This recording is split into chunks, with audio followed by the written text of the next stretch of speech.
하겠습니다. 주택 정책론이라는 거는 어떤 정책과 또 주택에 관해서 우리가 배우게 되는 건데, 특히 부동산, 주택에 관한 정책이 어떻게 만들어지고 어떻게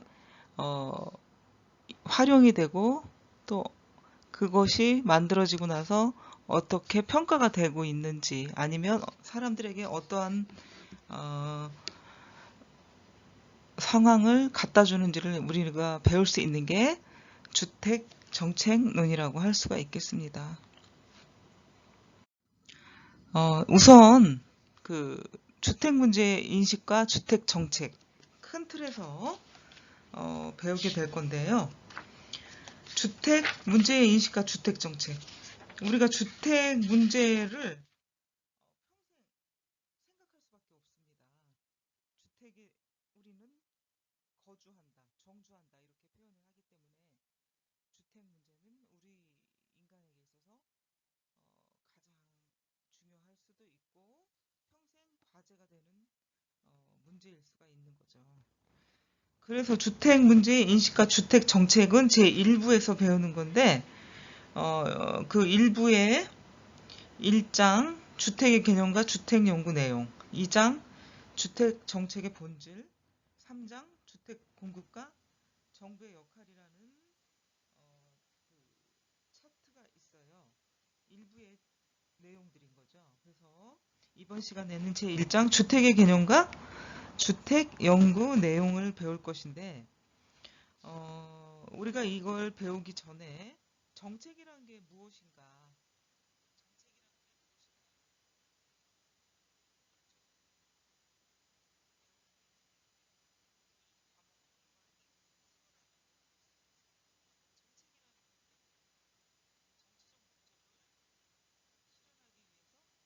정책이나 지침을 내리는 게 이제 정책인데, 예를 들어 주택 정책, 아니면 사회 정책, 선진국으로 가기 위해서 우리나라도 사회 정책을 많이 펴고 있죠. 이런 것들이 이제 정책이라고 볼 수가 있겠고요. 이 정책은 어떤 부여된 목적이 있어요. 주택 정책을 이번 정부의 목표는 그거잖아요.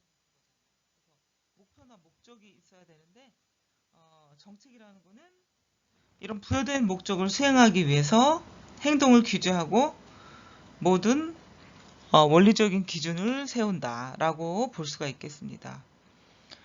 또한 공공 문제를 해결하고자 정부에 의해서 결정된 행동 방침이 되겠습니다. 그래서 정책의 어떤 본질적인 특성을 한번 보도록 하면, 평가적인 성격, 목적 지향적, 또 행동 지향적 변화를 유발해 줘야 되겠죠. 그리고 미래의 어떤 결과가 어떻게 됐는지 미래를 보고 정책을 생각을 하게 되고요. 또 정책이라는 건 상호 연관성이 있게 되고요. 공익에 대해서 지향을 하고 부분이익이나 선택성, 가치의 강자의 배분성이 있고요. 정치와도 연관성이 있습니다. 그래서 이제 평가적 성격을 본다면은 이 동일한 정책이라도 사람, 또 같은 사람이라도 시간, 공간에 따라서 달라지는 게 있는데, 이런 것들 때문에 평가가 상이하게 달라질 수가 있겠죠. 그래서 정책의 가치를 긍정적으로 판단하는 사람에게는 정책은 좋다, 좋은 거다, 좋은 정책이다 이렇게 얘기를 들을 수가 있고요. 정책의 가치를 또 부정적으로 보는 사람들은 그 정책은 나쁜 정책이다. 그래서 이렇게 정책은 실제의 정책 담론이 있는가 하면 항상 또 평가적이다라고 볼 수가 있는 거죠. 요 근래 시끄럽게 사람들의 입에 회자된 것이 주택 정책인데, 어떤 사람들은 좋은 정책이다, 어떤 사람은 나쁜 정책이다 이렇게 평가를 할 수가 있겠죠. 또 목적 지향성, 정책 주제가 의도하는 것을 실현하기 위해서 어떤 행동을 선택해. 그게 지침이 되는 게 이제 어떤 목적에 반영하기 위해서죠. 그러한 목적 의지를 실현시키는 게 이제 목적 지향성을 가졌다라고 얘기할 수가 있고요. 행동 지향성을 한번 보도록 하겠습니다. 정책, 주체, 목적 의지를 실제적인 행동을 통해 실현시키려는 거. 그게 이제 행동 지향성이라고 얘기할 수가 있는데요. 그 정책이라는 게 현실적으로 동원할 수 있는 자원의 한계 안에서 능률적인 행동을 합리적으로 기획하는 것이기 때문에요. 적극적으로 무엇을 하는 것뿐만 아니라 의도적으로 무엇을 하지도 않을 수도 있다는 것이죠. 그래서 행동은 적극적으로 무언가 할 수도 있고 의도적으로 하지 않을 수도 있다는 거죠. 어떤 정책 목적을 위해서 정책 목적을 위한 것이죠. 변화 유발성을 볼게요. 불만족스러운 현실, 문제시되는 상황을 좀 더 좀 바람직한 상황으로 변화시키려는 의지가 변화 유발성이다 라고 볼 수가 있겠고요. 이 정책이 의도하는 변화는 양적인 변화와 질적인 변화가 있을 수가 있어요. 그래서 이런 것들을 다 포함한 것들, 그 다음에 분석된 과거와 현재의 상태를 어떤 바람직하지 않는 부분이 있더라도 이런 상태를 바람직한 상태로 변화시키기 위한 행동이 변화 유발이다 라고 볼 수가 있겠고요. 미래 지향성을 한번 보도록 하겠습니다. 정책은 바람직한 미래상을 실현시키려고 하는 의지의 표현이다. 미래 지향성. 그래서 미래의 어떤 합리적이고 바람직한 결과를 가져오기 위한 게 어떤 정책이라고 볼 수가 있겠지요. 그래서 과거, 현재, 미래에 대한 종합적인 분석을 토대로 정책은 만들어지게 되어 있습니다. 상호 연관성을 보겠습니다. 거의 모든 정책은 서로 영향을 주고받는 관계이기 때문에 상호 연관이 있고요. 정책은 특정 문제를 해결하는 것이기 때문에 개별 정책이 해결하는 문제들 사이에서 독립적인 경우도 있기도 하지만 서로 영향을 주고받는 관련성을 갖는 경우가 대부분입니다. 공익 지향성을 한번 보도록 하겠습니다. 우리가 공공의 목적을 위해서 정책을 만든다. 공공의 목적. 부동산과 주택은 공공의 목적을 위해서 나라에서 통제를 하게 된다. 뭐 이런 캐치플레이를 가지고 정책을 만들기 때문에 공익을 실현하는 의지를 담고 있다는 거죠. 공익을 실현하는 의지, 공익 지향성. 또 부분이익 선택성과 가치의 강제 배분성이 있는데요. 부분이익이라는 거는 정책은 가치를 강제적으로 배분하는 성격을 갖고 있어요. 그래서 우리는 어떤 정책을 좋아하든 싫어하든 그 정책을 받아들일 수밖에 없는 거죠. 그래서 여기서 부분이익 선택성과 가치의 강제 배분성을 얘기할 수가 있겠습니다. 그래서 우리는 정책의 영향에서 벗어날 수 없는 경우가 대부분이다 라고 할 수 있겠습니다. 그 정책은 영향을 받는 사람들에게 긍정적인 것도 있고 부정적인 것도 있습니다.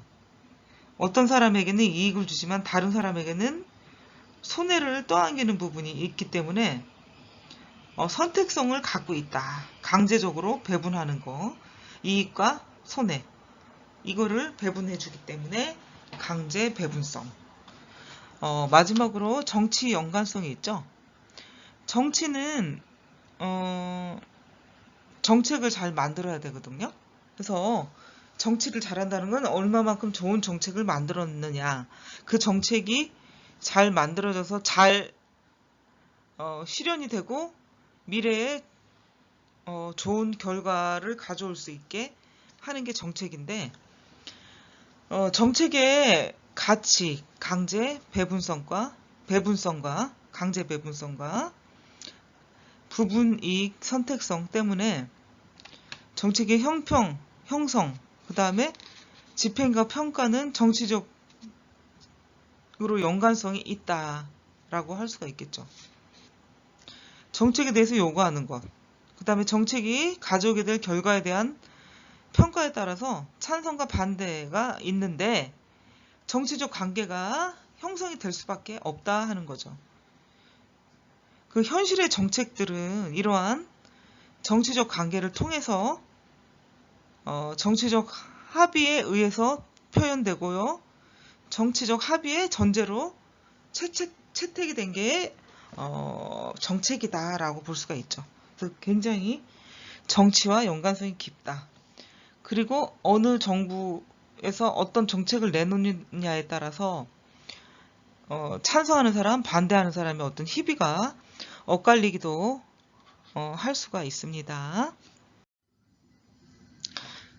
그래서 이제 바람직한 정책의 의미가 뭔가 하고 한번 봤더니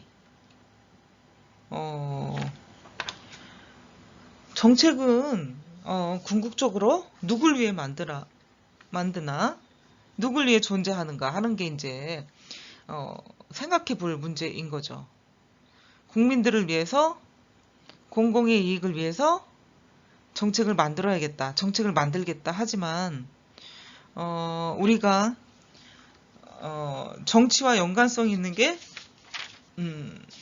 정책의 본질적인 특성이라고 얘기했던 것처럼 그 본질이 어디에 기인하고 있고 누구를 위한 정책인가를 여러분들과 저는 항상 생각을 해볼 수 있는 문제가 되겠죠.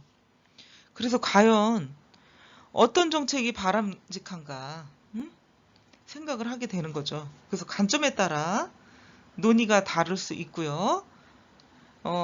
가장 기본적인 게 바람직한 정책이라는 게 인간의 존엄성을 더욱 충실히 하는데 있다고 볼 수가 있고요. 인간의 존엄성의 실현에 기여하지 않은 정책은 바람직한 정책이 아니다라고 본질적인 의미를 정해놨죠. 그래서 좋은 정책은 인간의 존엄성을 충실하게 구현하기 위해 적절한 정책 목표, 그 다음에 정책 수단을 포함하는 게 좋은 정책이다라고 얘기할 수가 있겠고요. 사전적으로는 정책 발안의 동기가, 그리고 사후적으로는 정책의 효과, 이런 것들이 윤리성을 확보하지 못하면은 바람직한 정책이 아니다라고 할 수가 있는 거죠. 그러니까 윤리성이 확보돼야 바람직한 정책이다라고 할 수가 있겠죠. 정책에 사회적인 역량이 있어요.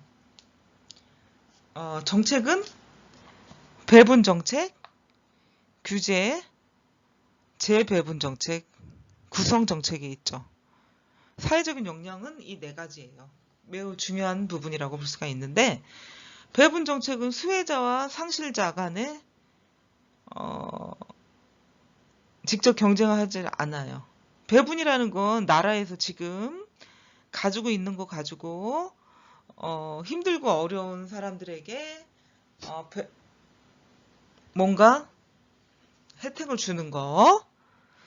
그 다음에 상실자라는 거는 혜택을 보지 못한 사람들, 혜택을 보지 못한 국민들. 그래서 수혜자와 상실자 간에 어떤 직접적으로 경쟁을 하지 않고요. 나라에서 배분해 주는 걸 가지고 받느냐 받지 못하느냐, 이 차이가 되겠죠. 배분 정책은. 규제 정책은요, 보호적 규제 정책, 경쟁적 규제 정책이 있는데요. 보호적 규제 정책은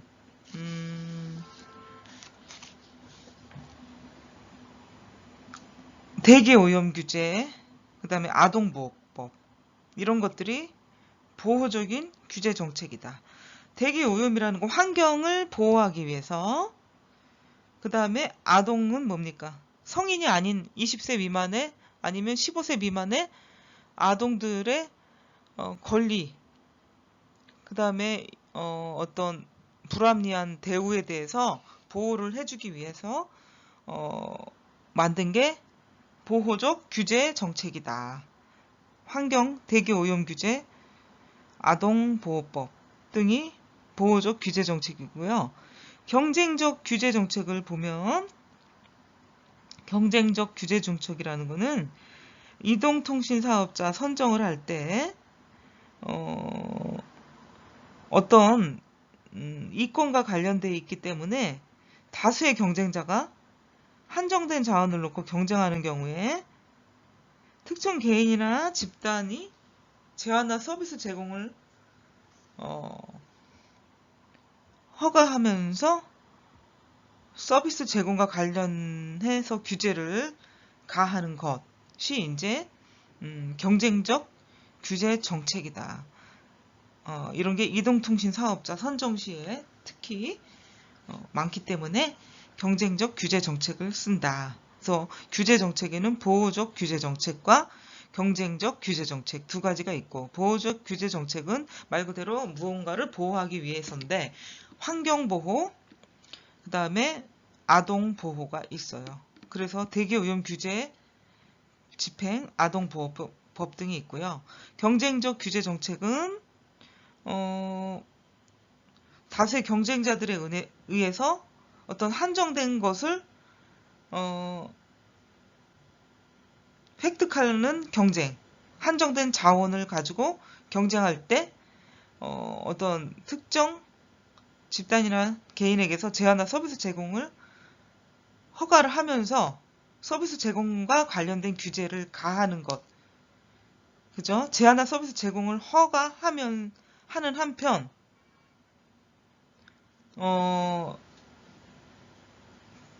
이런 서비스 제공과 관련해 규제를 가해준다. 그러니까 이런 게 이동통신 사업자 선정 시에 나타난다고 볼 수가 있겠습니다. 재분배 정책을 보겠습니다. 우리나라에서 요즘 하는 정책들이죠. 재분배 정책, 소득, 재산, 그리고 가지고 있는 권리 등을 어느 한 집단에서 다른 집단으로 이전시키는 정책이죠. 그러니까 가진 자와 가지지 못한 사이에 대립과 갈등을 해소하기 위한 정책 중에 하나가 재분배 정책이라고 볼 수가 있겠습니다. 그리고 구성정책. 정부기관의 신설의 변경, 선거구의 조정, 이렇게 이제 정치 체계와 관련된 제도, 조직의 변경 등에 관한 정책이 구성정책인데, 새로운 정부기구나 조직 설립 등에 관련된 것들이 구성정책입니다. 다음 이제 정책이라는 걸 알아봤으니까 본격적으로 주택의 개념과 주택 연구 내용에 대해서 알아보도록 할 건데, 제1절 주택이란 무엇인가? 그 1절 주택이란 무엇인가에서 우리는 주택의 개념을 배우게 되겠습니다. 주택은 은신처다. 물리적 시설의 단위이다. 이렇게 얘기를 하죠. 은신처라는 거는 내가 어딘가에 의지해서 기거를 하는 걸 은신처라고 얘기를 하고요. 물리적 시설물의 단위라는 거는 뭔가 사람의 힘 아니면 물리적인 자재를 가지고 만들어 놓은 것, 물리적 시설물의 단위다가 되겠고요. 사회재이고 집합체이다. 사회재라는 건 그 안에서의 사회생활, 그 다음에 집합생활을 하는 것이 주택의 개념이 되겠고요. 그 다음에 경제적, 사회적 신분의 상징. 경제적 재화 혹은 상품으로서의 취급을 하다 보니까 사회적 갈등의 한 부분으로 나타나게 됐죠. 주택이라는 게. 또한 다차원적인 성격이 있는데 다양한 서비스의 총체다. 다양한 서비스의 총체인데 주택의 점유는 주변 공공시설의 이용과 함께 주택의 위치에 따라서 직장, 기타 시설물의 접근도 차이가 있고요. 주변의 환경에 영향을 받는 사회 환경의 일부로 볼 수가 있겠죠. 그리고 주택은 한 국가 경제의 일부분이다. 고정자본, 스톡이라고 얘기를 하는데 이건 고정자본이다. 그리고 부를 창출하는 정책 수단의 한 부분을 말한다. 이렇게 얘기할 수가 있는 거죠. 주택의 개념 여러분들 잘 들으셨죠? 그래서 주택의 특성 중에 하나가 물리적 시설로 본다, 혹은 구조로 본다. 토지 이용, 사회적 서비스, 상하수도, 전기, 도로 등의 공급이 요구되는 물리적 단위고요. 경제적 재화 상품, 주택은 사회재 집합재, 다양한 서비스의 총체, 국가 경제의 일부분이다. 앞에서 말한 부분 다시 한번 복습을 했고요. 주택이 지닌 속성을 한번 보도록 하겠습니다. 위치가 고정되어 있다. 그래서 부동산이나 주택은 입지다, 위치이다 이런 얘기 많이 들어보셨을 거예요. 위치와 입지다는 건 이동할 수가 없기 때문에 위치가 고정되어 있기 때문에 그 차지하고 있는 부동산의 위치는 가치고 가격이 될 수가 있는 거죠. 주변 환경과 지역사회 등과 밀접한 관련이 있고요. 주택은 내구성이 강하다. 여러분들이 주택을 한번 구매를 하게 되면 10년, 20년, 30년 이렇게 사용이 가능하죠. 이사를 가거나 이동이 있지 않는 한, 아니면 또 자가가 아닐 경우에 이사를 갈 경우에도 마찬가지죠. 그래서 내구성이 강한 재화다. 또한 가장 한 단위제로서 가장 고가의 상품이기도 하죠. 또한 주변 환경으로부터 큰 영향을 받고 동시에 영향을 미치기도 하고요. 주택은 또한 정부 정책의 영향을 받고, 주택은 비동질성의 특성으로 차지하고 있는 거죠. 주택이 왜 그러냐면 각기 다른 위치에, 각기 다른 방향에, 각기 다른 층에 있기 때문에 비동질성의 특성을 가지고 있고요. 주택은 외인성의 영향을 받는다. 외부의 영향, 그래서 지역시장에서의 영향을 받고요. 주택 정책의 영향을 받게 되고요. 그럼 중앙정부, 지방정부의 영향을 받게 되는 거죠. 이렇게 어떤 외인의 영향을 받기 때문에 지역별로 상향적 조정이 이루어지는 것이 보편적인 현상이라고 볼 수가 있겠습니다. 또한 주택은 생산 과정이 장기적입니다.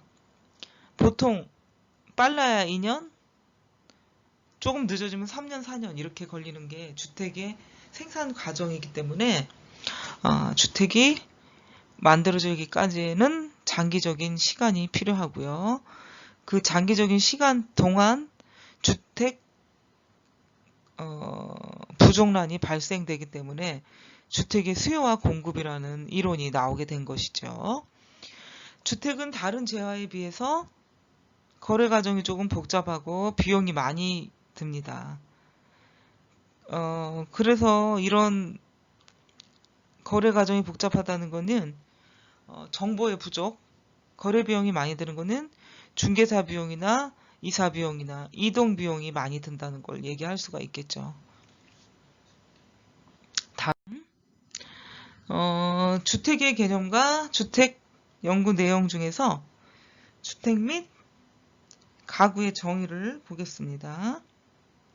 주택의 구분을 해보면 공동주택, 단독주택, 국민주택. 공동주택은 아파트, 연립주택, 다세대주택, 기숙사. 단독주택은 단독주택, 다중주택, 다가구주택이 있습니다. 그래서 주택의 구분을 이렇게 할 수가 있겠고요. 우리나라 어떤 주택 및 가구의 정의를 보면 통계청 인구 센서스 보고에 의해서 아까 은신처라고 했는데 거처라고 우리나라에서는 얘기를 하죠. 사람이 주거하고 있는 모든 장소를 통칭하고 구조적으로 분리되고 독립된 하나의 건축단이다. 거처는. 그래서 거처를 크게 얘기하고요. 그 거처에 따라 주택과 주택 이외의 거처로 이제 나눌 수가 있는데, 주택은 단독이나 아파트, 연립주택, 다세대주택, 비거주용 건물 내의 주택을 얘기하고요. 주택 이외의 거처는 주택의 여건을 갖추지 못한 거주 공간인데, 오피스텔이나 호텔, 여관, 숙박업소, 객실, 기숙사, 특수사회시설, 판잣집, 비닐하우스, 건설 공사장의 임시막사 등 임시적 거주를 위한 구조물이 주택 이외의 거처가 되겠는데요. 오피스텔은 예전에 이제 오피스로만 사용이 됐기 때문에 주택으로 인정을 하지 않았고, 주택임대사업자를 내면서 주택으로 사용하면 주택이라고 간주를 하게 됐던 거죠. 지금도 여전히 오피스텔로 허가가 나고 있습니다. 주택이냐 사무실로 쓰느냐에 따라 분리가 되는 거죠.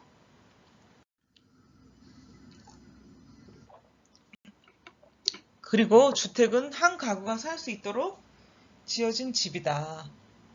영구 건물, 한 개 이상의 방과 부엌, 독립된 출입구, 관습상 소유 또는 매매상의 한 단이다. 가구란 1인 아니면 그 이상이 한 단위 주택을 점유하여 생계를 같이 하는 단위를 말하고요. 혈연관계, 가족은 혈연관계로 형성이 돼요. 가구는 혈연 또는 법적 관계에 국한되지 않고요. 1인 또는 2인 이상이 모여서 동일 주택을 사용하고 함께 거주하는 사람들이 있을 때 가구라고 얘기합니다. 가족과 가구는 다르다고 볼 수가 있겠지요. 우리나라의 경우 가구의 사전적 의미는 첫 번째, 집안 식구, 집안에서 같이 생활하는 사람들. 두 번째, 집안의 사람 수요. 세 번째, 한 집을 차린 독립적인 생계. 세대. 통계청 인구주택 센서스 보고서에서 가구란 1인 또는 2인 이상이 모여서 취침, 취삼이 생계를 같이 하는 단위를 말합니다. 그래서 우리나라의 경우 가구의 사전적 의미를 여러분들과 이렇게 알아볼 수 있었고요. 일반 가구와 집단 가구, 핵가족으로 이제 구분을 할 수가 있는데, 일반 가구는 가족 단위로 이루어져서 생활을 같이 하고 있는 가구, 혈연, 그 다음에 보통 가구. 또한 친구하고 같이 모여서 생활하는 가구가 있고 혼자서 살림하는 가구가 있어요. 이거를 이제 일반 가구고, 집단 가구, 혈연 관계가 없는 두 사람 이상이 모여서 기숙사, 고아원, 시설 내에서 같이 생활하는 가구. 그래서 혈연 관계가 없는 6인 이상의 사람들이 모여 일정한 거처에서 생활을 하고 있는 가구를 집단 가구. 핵가족은 자녀가 없는 부부, 양친과 미혼 자녀, 편친과 미혼 자녀, 그 다음에 세대별 가구가 있습니다. 주택 서비스의 개념을 보면 주택 서비스는 주택 스톡에서 창출되는 각종 편의이다. 추위와 더위, 비등 이런 것들을 피할 수 있는 거. 자연적인 위험과 인위적인 위험으로 피할 수 있는 게 주택 서비스이다. 인간을 보호하고 은신처로서의 기능, 그 다음에 식사하고 자고 휴식하고 자녀 양육하고 어떤 기타 개인의 사생활을 할 수 있는 일상적 공간을 제공하는 기능이 있는 것이 주택이다 라고 얘기할 수가 있겠습니다. 또한 주택 서비스의 개념으로서 주택 서비스 투입 요소와 산출을 보도록 하겠습니다. 투입 요소와 산출은, 투입은 뭔가 집어 넣었을 때 인풋, 산출은 아웃풋.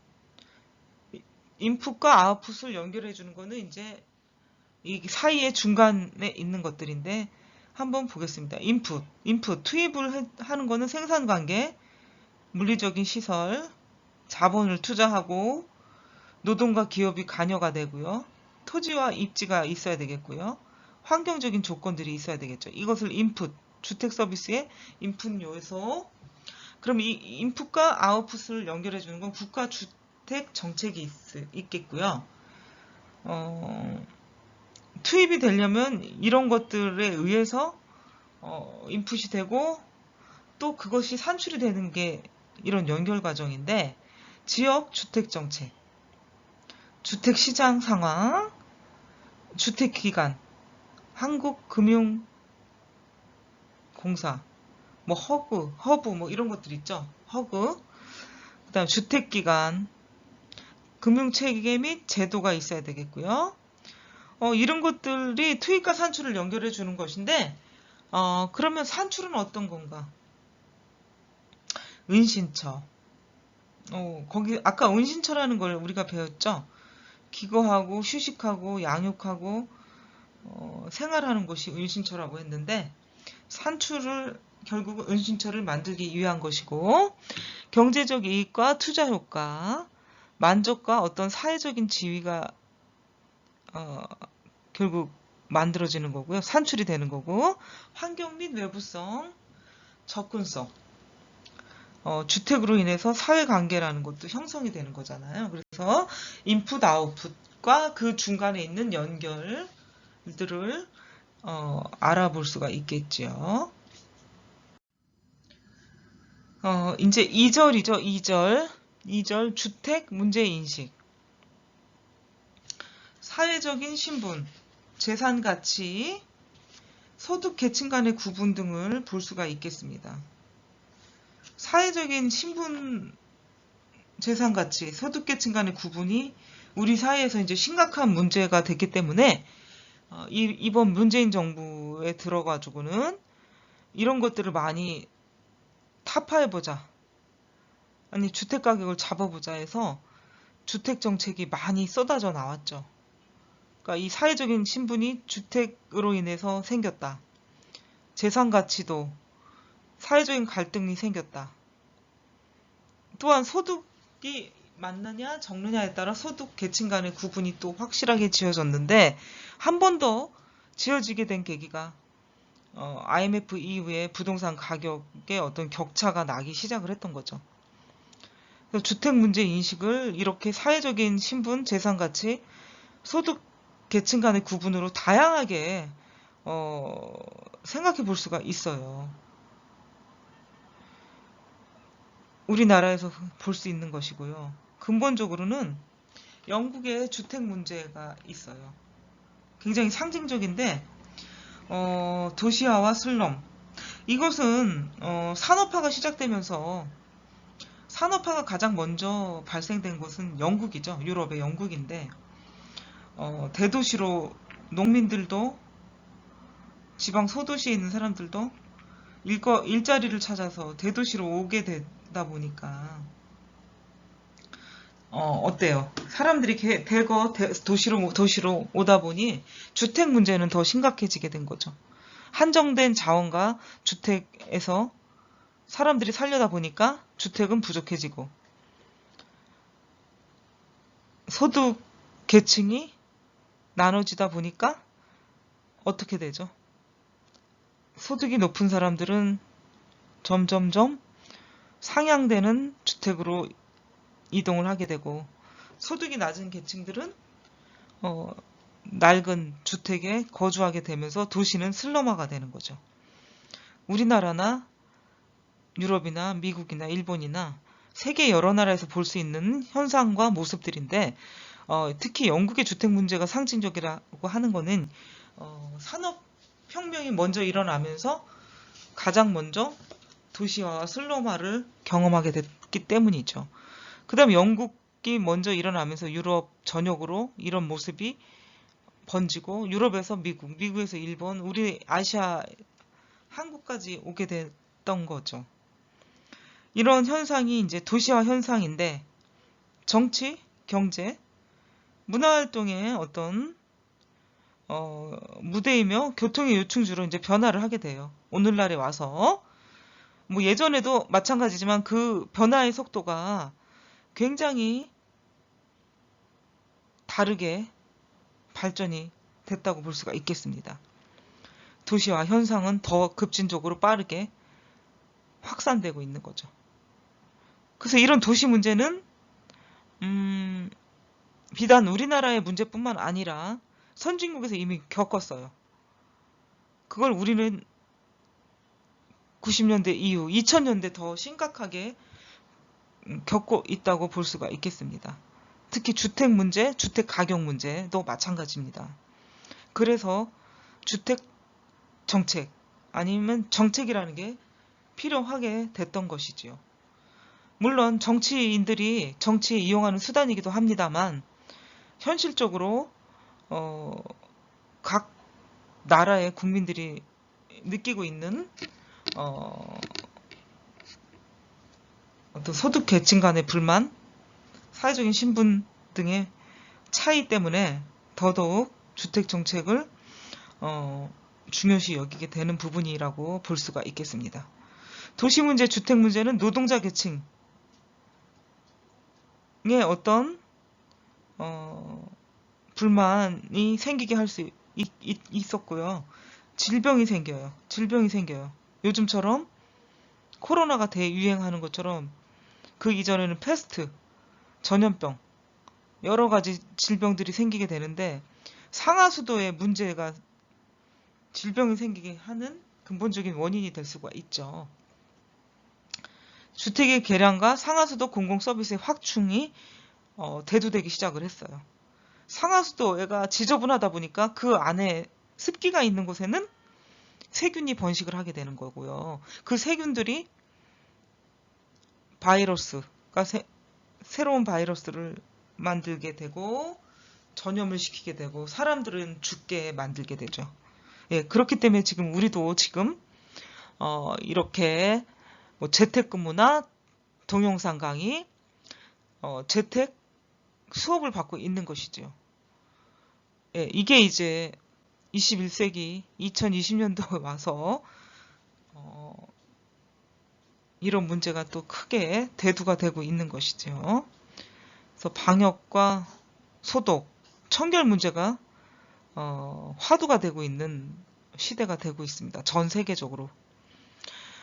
과잉 노동력 문제와 주거 환경 악화 문제,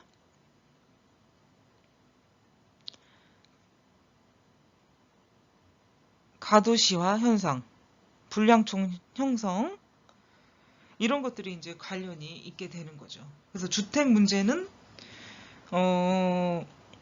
사람이 살고 이 지구상에 사람이 존재하는 한 끊임없이 고민하고 100% 해결될 수 있는 문제는 아니라고 생각합니다. 끊임없이 고민하고 새로운 정책들을 내놓을 수밖에 없다고 생각을 하게 되지요. 다음 보겠습니다. 우리나라는 80년대부터 주택 문제에 대한 인식을 좀 하게 됐는데요. 서울을 비롯한 대도시의 주택 문제에 대해서 생각을 했어요. 우리나라는 외국에서 보기 드물게 한국 특유의 주택 문제가 발생을 하기 시작을 했죠. 이것이 아까 산업혁명을 비롯해서 유럽과 미국과 일본을 거쳐서 이제 우리나라에까지 이제 오게 됐는데, 그게 뭐 유럽에서 아니면 미국에서 발생됐던 주택 문제와 똑같은 모습을 보이진 않아요.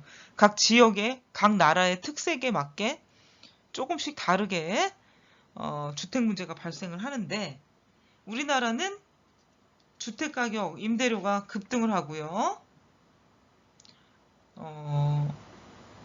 부동산 투기가 만발하고,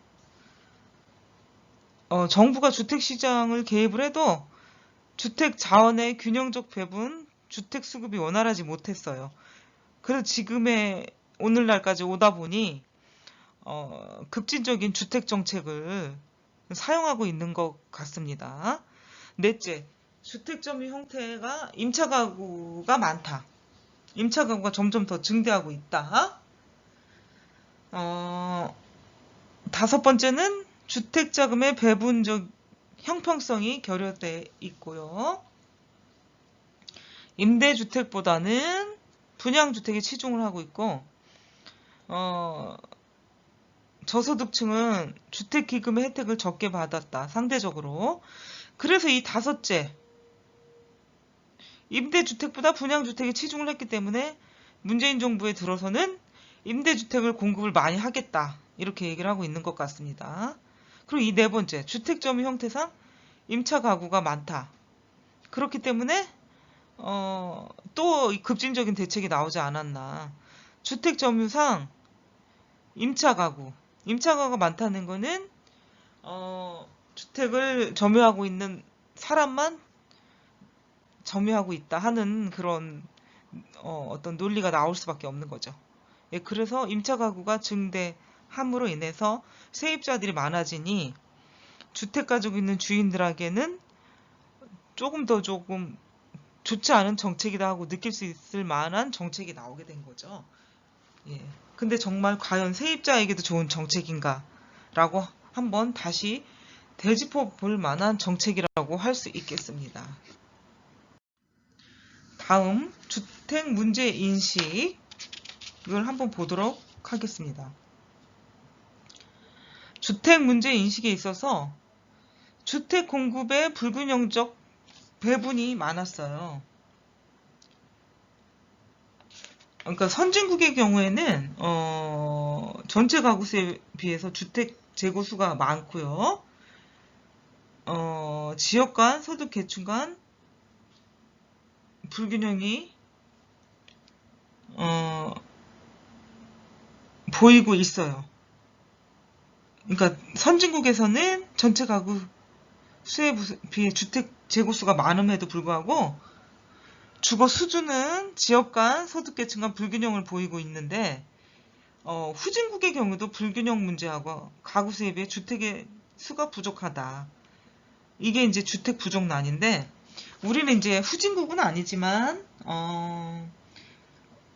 이제 중진국에서 개발도상국에서 선진국으로 이제 가는 길목이라고 볼 수가 있어요. 완전한 선진국 대열에 들어섰다기보다는 선진국으로 가는 과도기적 길목이다 보니까 주택이 부족하다. 근데 예전처럼 무조건 부족한 게 아니고요. 지방이나 중소도시, 경기도 일원에는 남아도는 주택도 있어요. 지금 우리나라가 주택 보급률이 100%가 넘었고요. 실제로 도심, 대도시, 서울, 아니면 일자리가 많은 분당, 판교, 아니면 서울 인근의 도시들은 주택 가격이 너무너무 올랐어요. 일자리가 있는 곳, 젊은이들이 모이는 곳, 사람들이 많이 모이는 곳에는 부족해요. 그렇지만 그렇지 못한 곳은 지금 남아돌고 있는 실정이기 때문에 주택 가격의 불균형이 일어나고 있는 거죠. 지금에 와서는 주택 공급의 불균형보다는 주택 가격의 불균형이라고 볼 수가 있겠죠. 그러니까 주택 공급의 불균형이라고 볼 수가 있겠죠. 필요한 곳에 주택이 부족하고 그렇지 못한 곳에 많이 남아도는 현상이 오늘날에 와서는 벌어지고 있기 때문이죠. 역시 주택 공급 불균형이라고 볼 수가 있겠습니다. 두 번째, 불량주택이 상존한다. 주택보조금제도 공공임대주택 공급에도 불구하고 도시 불량주택은 항상 있게 마련입니다. 그 도시 불량주택은 국가마다 규모, 위치, 물리적 수준이 다양하고요. 정부가 규정한 정부주택 수준에도 못 미치는 수준 미달 불량주택이 많아요. 불량 무허가 주택이 이제 보통이고요. 개발도상국의 경우에는 불량 무허가 주택의 수가 많고 비중도 높고 선진 자본국가에 비해서 유지 관리가 소홀하다. 그래서 이제 이 노후화된 주택이 이제 결국은 공공임대주택들이 나타나게 만드는 원인이 되는 것이죠. 불량주택은 도시에 상존하게 된다. 국가마다 규모, 위치, 물리적 수준이 다양하게 나타난다 라고 볼 수가 있겠습니다. 세 번째는 주택가격의 상승, 주택구매 능력이거든요. 주택가격의 상승과 주택구매 능력이라는 것은 많은 국가들이 이제 경험을 하고 있는 것인데요. 다른 물가에 비해서 상대적으로 주택가격이 빨리 상승하고요. 소득에 비해서 높은 주택가격으로 인해 가지고 임차 가구의 주택 구입이 어렵다라고 볼 수가 있겠습니다. 주택가격의 상승이 그 다음에 임대료 상승도 임차 가구에 되게 큰 부담을 안겨주고 있는 거죠. 그래서 주택 구입 문제가 힘들어지고 임대료 지불 능력도 떨어지게 되는 경우가 생기는 게 주택가격의 상승과 주택 구매 능력에 대한 얘기를 하고 있는 것이죠. 네 번째, 주거지 분리와 차별. 도시 생태학자와 지리학자들에 의해서 논의된 소외 계층별 주거지 분리와 분화 현상은 주택 공급과 수요의 면에서 이제 나타나고 있는데요. 민간 주택 공급은 이윤을 극대화 할 수 있는 중고소득층을 대상으로 이제 분양을 하게 돼 있고, 공공부문은 저소득층을 주로 대상으로 주택 공급을 함으로 인해서 주거지의 어떤 소득 계층별 분리 현상이 나타나고 있다고 볼 수가 있겠죠. 그래서 도시계획 및 도시관리적 측면에서 어떤 문제가 되고 있다. 그래서 공공 임대 아파트나 임대 아파트가 들어오면은 못 사는 사람, 소득이 낮은 사람, 그 다음에 민간에서 분양한 중대형 평수 아파트에 사시는 분들은 소득이 높은 사람, 이렇게 아파트나 살고 있는 주택을 가지고 판단하는 경향이 많게 되기 때문에 주거지 분리와의 차별성이 있다고 볼 수가 있겠습니다. 그래서 이게 사회 문제, 사회적 차별 문제가 되고 있고요. 뭐 미국뿐만 아니라 우리나라에서도 나타나고 서구 여러 나라에서도 나타나고 있는 문제이기도 합니다. 그래서 이런 어떤 주택 공급에 있어서 제도적 요인이 아니더라도 도시 공간상의 주거지 분화와 차별 현상이 새로운 주택 정책적 과제로 남아 있다고 볼 수가 있겠죠. 다섯 번째, 주택금융 및 주택보조금 수혜 대상.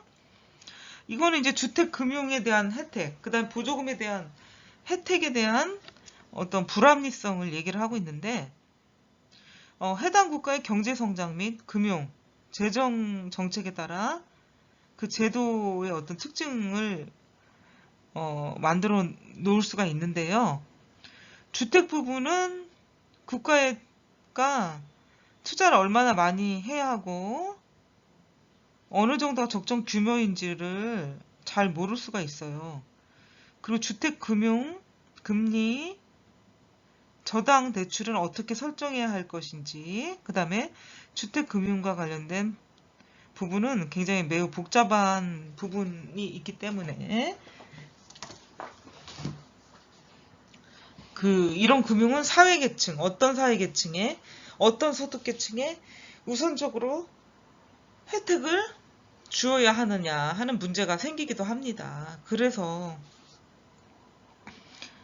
주택금융이 주택정책 목표 달성에 얼마나 기여를 하는지를 들 수가 있고요. 주택금융이 시급히 주거 안정을 요하는 저소득계층에 얼마나 혜택을 주는지 이런 논란이 많이 벌어지고 있습니다.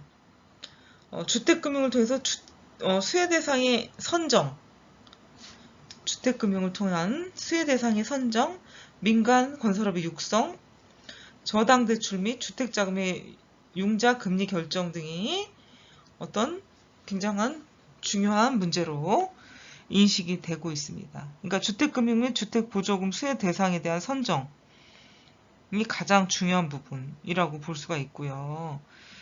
융자 금리 결정에 관한 것들, 이런 것들도 이제 포함이 된다고 할 수가 있겠죠. 6번째, 지역 주택시장과 불공정 거래. 주택시장은요, 수많은 지역 시장으로 이제 구성이 되고 있는데, 그 주택은 원래 위치가 고정되고 완제품이 되면 지역 간 국가가 수출입이 불가능하잖아요. 그래서 이 위치에 어떤 위치에 입지해 있어야만 하는 거, 이것이 가치를 결정해 준다. 어떤 위치냐, 어떤 입지에냐, 이게 이제 가치를 결정해 주느냐가 문제인데, 이것 때문에 지역주택시장과 이제 불공정 거래라는 문제가 생기게 되는 거죠. 그래서 지역시장이 매우 중요하고, 지역 간의 주택가격 차가 일어나게 되고요. 주택거래 불안정, 주택 관련 정보의 소수인의 독점과 불공정 거래 행위 등이 발생하기도 합니다. 또한 7번째, 특수집단의 문제. 특수집단의 문제는 노년층, 지체부자유, 부모를 잃은 가정 등 이렇게 어려움이 많은 어떤 결함이 있는 가정의 어떤 주택 문제가 대두되고 있죠.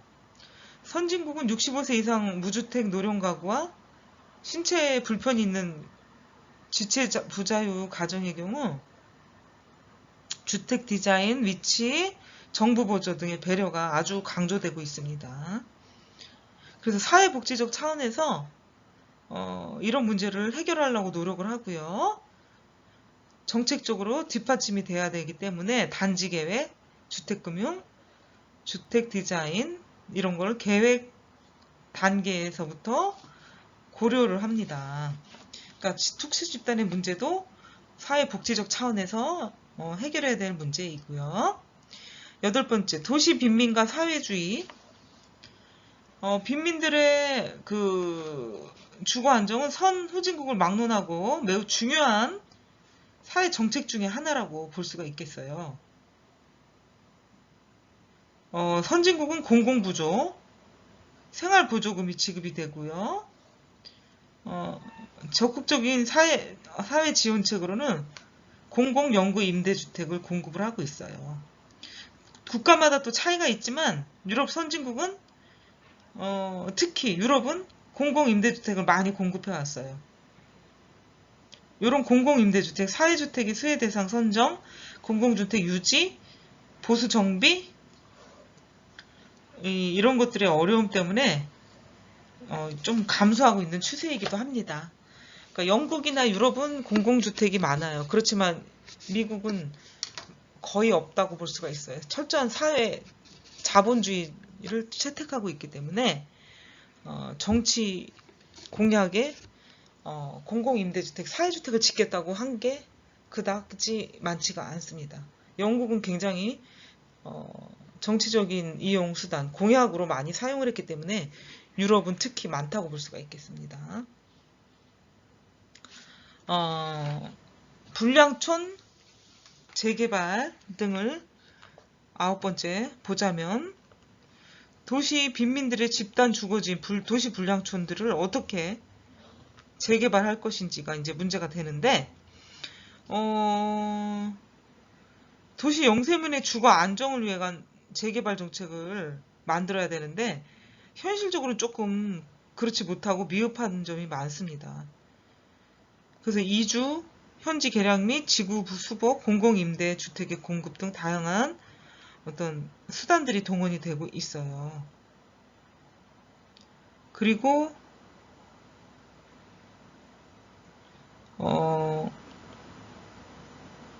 선진 개도국의 도시에서 흔히 볼 수 있는 불량촌 철거, 집단 이주 이런 것들이 오히려 이런 주민들, 빈민들의 삶의 터전을 파괴하고 원주민들에겐 더욱더 주거 불안을 안겨주는 이게 이제 현실인데 이런 것들을 비판하게 되는 거죠. 재개발을 한다고 공공에서 땅을 매입을 하게 되죠. 근데 재개발의 어떤 건축물들은 거의 노후화가 되거나 빈민촌들이 많이 살다 보니까 재개발을 이유로 땅값을 싸게 책정을 해서 원주민들을 내보내게 되죠. 돈이 있는 원주민들은 재개발이 될 때까지 아니면 재개발이 된 물건 완공이 돼서 입주할 수 있는 능력이 되는 사람들은 그 돈을 더 내고 아파트에 입주를 하게 되지만 그렇지 못한 사람들은 거의 돈이 없기 때문에 그곳을 떠나게 되죠. 자기가 살던 원주민들은 거의 떠나게 돼 있어요. 그 돈을 가지고 다른 데 가서 살면 달동네에서 살다가 평지로 가면 지하, 새방 이렇게 되는 거죠. 예, 이런 것들의 비판들이 많았기 때문에 원주민들이 철거를 반대하고 개발을 반대했던 시절이 있고 강제로 와서 강제 철거를 하게 됐죠. 그 강제 철거들 용역 서비스 업체 직원들 폭력이 난무했죠. 그래서 이런 것들에 대한 비판과 개발에 대한 비판, 그다음에 보완책이 충분히 있은 다음에 불량촌에 대한 재개발. 그나마 지금은 재개발할 곳이 거의 남아나 있지가 않습니다. 현재는 달동네 아니면 판자촌 아니면 빈민하다 낙후됐다 하는 곳은 전부 공공이 땅을 사거나 민간이 같이 합동으로 개발을 했기 때문에 지금은 개발할 곳도 거의 남아있지 않다고 보면 되겠습니다. 그래서 재개발 때문에 더 빈익빈 부익부가 발생했다고 볼 수가 있는데 정부의 책임도 분명 있는 것인데 정부의 책임은 반성을 하지 않는 것 같습니다. 정부의 책임도 반드시 반성을 하고 양극화에 일조를 했다고 저는 생각을 합니다. 3절 주택연구와 주택연구의 재접근을 한번 보도록 하겠습니다.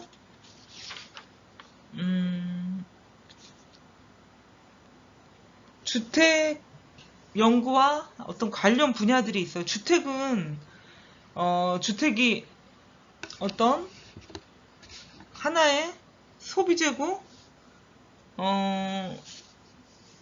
또한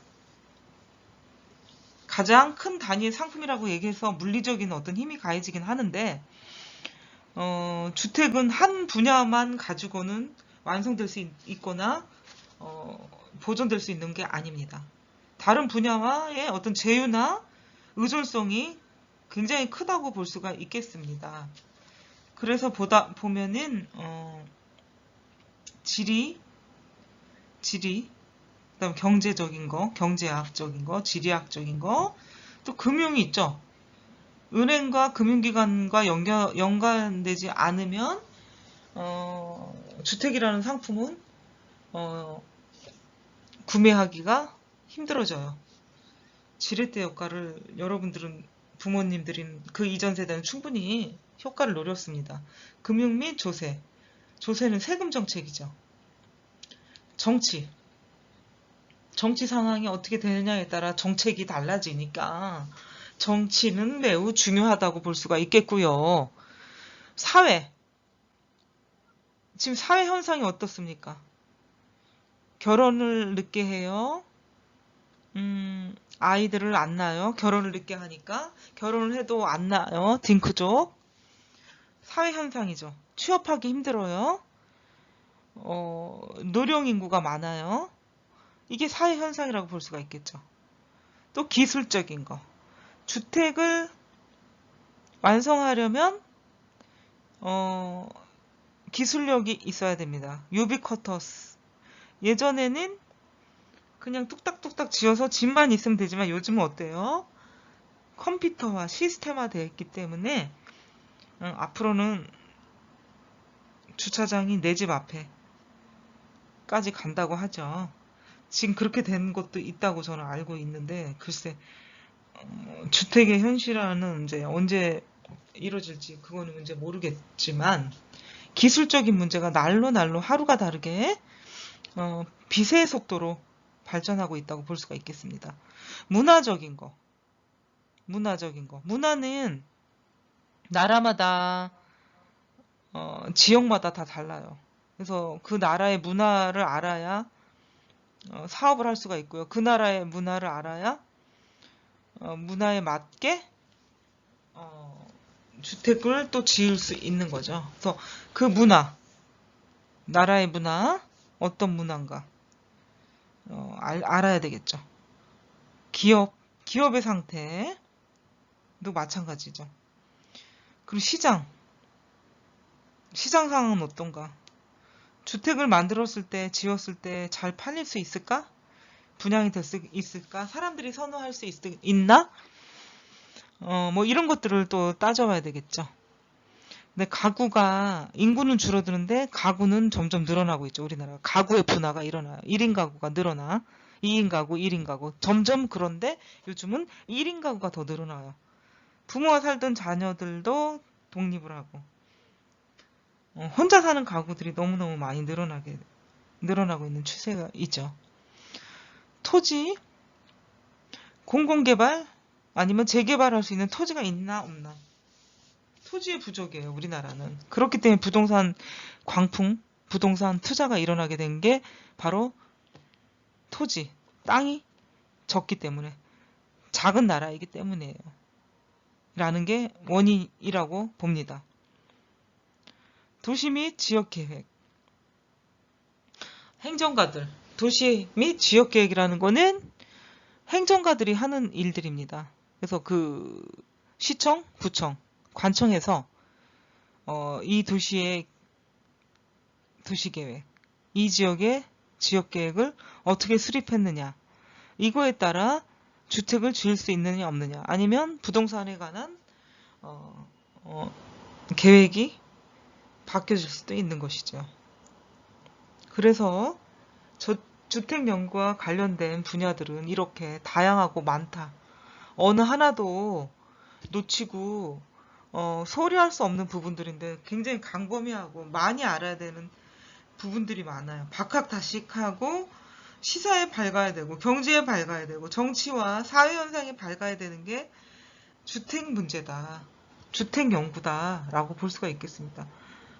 부동산을 굉장히 쉬울 거라고 생각하는 사람들은 굉장히 어리석고 무언가 모르는 사람들이죠. 주택 연구라는 게, 주택이라는 게. 또한 생태학적, 신고전적, 막스주의적으로 접근을 해야 된다. 응? 생태학적 접근은 1930년대 시카고 학파에서 이제 기원을 찾을 수가 있고요. 다윈 진화 이론과 스펜스의 경쟁과 적자 생존 이론을 바탕으로 발전된 게 생태학적 접근이다. 인간 사회는 생물적 수준과 문화적 수준으로 조직이 되어 있어요. 비인격적 이렇게 생물적 수준과 문화적 수준으로 나눠져 있기 때문에 생물적 수준은 경쟁과 지배, 침입, 계승이고요.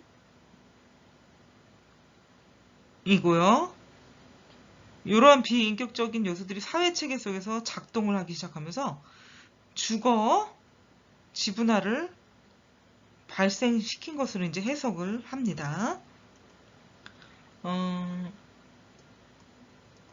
그 문화적 수준이라는 건 생물학적 수준의 상부 구조이고요. 이 어떤 공간을 둘러싼 경쟁과 또 그 결과가 발생하는 일반적으로는 공간 질서가 있는 생태학적인 질서의 산물이다. 이렇게 볼 수가 있는 게 생태학적인 접근이다 라고 볼 수가 있겠어요. 그리고 두 번째는 신고전적인 접근인데, 이거는 신고전적인 경제학자의 세계관에서 근거하고 있습니다. 신고전주의의 그 네 가지 가정을 토대로 했는데, 상세 모형, 그 주택에 관한 연구는 상세 모형이라고 이제 얘기를 할 수가 있어요.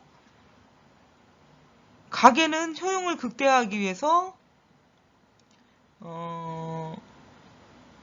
접근성과 공간을 상세하는 것으로 보고 있고요. 접근성과 공간, 상세하는, 이거 서로 교환한다고 할 수가 있겠죠. 보고 있는 건데, 신고전 경제학자의 어떤 주택 연구는 철저히 개인주의적이고요. 인간의 합리적인 선택행위, 효용의 극대화라는 이런 걸 가지고 근거하고 있다라고 볼 수가 있습니다. 셋째, 제도적인 접근은 웨버리안 전통의 근거를 둔 접근 방식입니다. 미국을 중심으로 했고요. 북미와 영국을 중심으로 한 서유럽에서 이제 발동이 됐어요. 북미에서는 사회과학자를 중심으로 토지 및 주택시장의 메커니즘을 권력과 갈등 요인을 중심으로 이제 분석을 했고요. 여기는 이제 정치학적 이론을 중심으로 했고,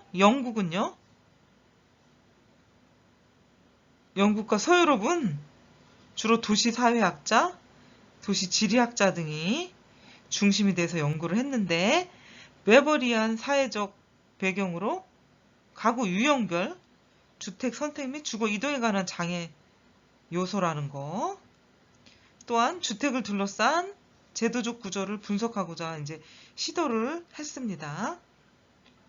대표적인 학자가 팔을 들 수가 있죠. 그 다음에 넷째는 주택의 막스주의적인 접근이죠. 이건 1970년대부터 본격화가 됐고, 사회 유물론적인 사상을 토대로 상품으로서의 주택의 역할과 위상, 노동력 재생산에 있어서 필수 요소인 그 주택의 역할을 분석하고자 한 게 막스주의적인 접근이다 라고 이제 볼 수가 있겠습니다. 그리고 여기 이제 네 가지 접근 이외에 부분적으로 중복이 되는데, 행태적인 접근, 구조주의적인 접근, 문화 규범적인 접근 등이 있다고 볼 수가 있겠습니다. 그래서 오늘 여러분들은 주택의 개념과 주택 연구 내용을 공부를 하였고요. 1절 주택이란 무엇인가, 2절 주택 문제의 인식, 주택 연구의 재접근까지 수업을 했습니다. 여러분들과 첫 수업인데 기본적인 이론을 튼튼하게 해야 여러분들이 주택 정책에 대한 내용들이 이제 쉽게 접근이 되기 때문에 오늘 1절에 대해서 일부 1절, 2절, 3절 1장에 대해서 공부를 해보았습니다. 여러분들 수고하셨고요. 다음 시간에 만나도록 하겠습니다.